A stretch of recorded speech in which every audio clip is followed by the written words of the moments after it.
एक बार अर्जुन भगवान श्री कृष्ण के साथ टहल रहे थे। रास्ते में अर्जुन ने एक पंडित को भीख मांगते हुए देखा। अर्जुन को उस पंडित पर दया आ गई और उसने उसे एक थैली सोने के सिक्के दे दिए। पंडित बड़ा ही खुश हुआ। अर्जुन को प्रणाम करके घर की तरफ जा रहा था। घर जाते हुए वह एक गरीब आदमी से मिला जो मदद की गुहार लगा रहा था। वह चाहता तो एक दो सिक्के उसे देकर उसकी मदद कर सकता था, पर पंडित ने उसकी तरफ कोई ध्यान नहीं देते हुए आगे बढ़ गया। वह कुछ दूर ही गया था कि एक चोर पीछे से आया और पंडित की थैली लेकर भाग गया। बेचारे पंडित से जितना हो पाया उसने चोर का पीछा किया, पर आखिर वह थक कर बैठ गया। फिर अपनी किस्मत को कोसता हुआ खाली हाथ घर चला गया। अगले दिन अर्जुन घूमने निकला तो उसे फिर से वह पंडित मांगते हुए नजर आया। अर्जुन को बड़ा ही आश्चर्य हुआ और उसने उसे बुलाकर पूछा, पंडित जी, कल ही तो मैंने आपको इतना सोना दिया था कि आप पूरी जिंदगी आराम से रह सकते थे, फिर आज क्यों भीख मांगते हैं? पंडित ने दुखी मन से सारी आपबीती कह सुनाई। उसकी कहानी सुनकर अर्जुन को फिर उस पर दया आ गई और उसने पंडित को अपने हीरे की कीमती अंगूठी दान में दे दी। इस बार जाते हुए पंडित को एक गरीब बुढ़िया मिली जो उससे भीख मांग रही थी। कीमती हीरे की अंगूठी मिलने की खुशी में उसने उसकी तरफ एक बार भी नहीं देखा। वह आगे बढ़ गया और घर जाकर उसने अंगूठी को एक घड़े में रख दिया और खुद सोने के लिए चला गया।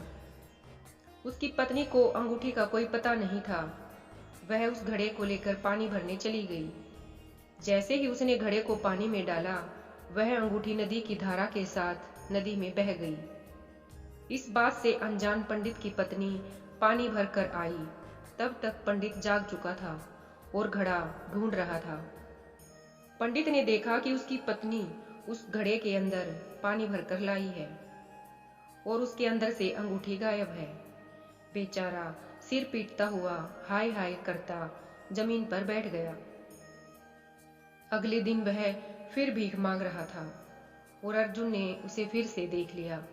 आश्चर्यचकित होकर अर्जुन भगवान श्री कृष्ण से पूछता है, भगवान, मैं बार बार इस पंडित की मदद करने की कोशिश कर रहा हूँ, इसकी किस्मत इसका साथ क्यों नहीं दे रही है? भगवान ने कहा, जल्दी ही पता चल जाएगा।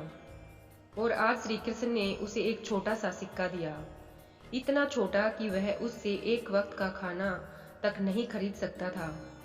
पंडित जी सिक्का देखकर दुखी मन से यह सोचता हुआ आ रहा था कि श्री कृष्ण ने ऐसा सिक्का क्यों दिया। इससे तो अच्छा यही होता कि वह कुछ नहीं देते। तभी उसे एक मछुआरा नजर आया जिसके जाल में एक छोटी सी और प्यारी सी मछली फंसी हुई थी। जाल से निकलने के लिए तड़प रही थी। पंडित को उस मछली पर दया आ गई। उसने उस सिक्के से उस मछली को खरीद लिया और लोटे में पानी भरकर उसमें मछली को डाल दिया। तभी उसने देखा कि मछली के मुंह से कुछ निकला। ध्यान से देखा तो यह वही अंगूठी थी जो अर्जुन ने उसे दान में दी थी।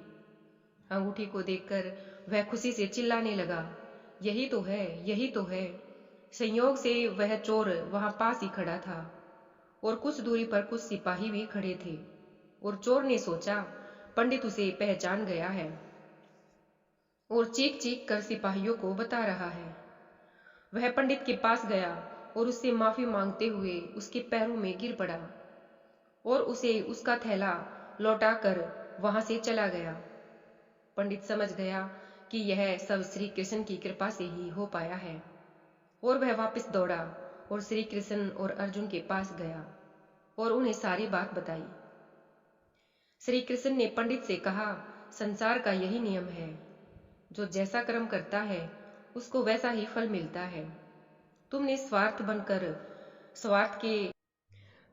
स्वार्थी बनकर सब अपने पास रखना चाहा तो तुमसे सब छीन गया। तुमने दूसरे जीव पर दया की तो तुम्हें सब मिल गया, क्योंकि यह संसार हर व्यक्ति के लिए है और हर व्यक्ति संसार के लिए स्वार्थी बनने से सब छिन जाता है। और जो दूसरों की मदद करता है, प्रकृति उन्हें उनकी सोच से भी ज्यादा देती है। इस प्रकार अर्जुन और पंडित को भगवान श्री कृष्ण की बात समझ में आ चुकी थी और पंडित ने निश्चय किया कि उससे जितना हो पाएगा वह सदैव गरीबों की मदद करेगा।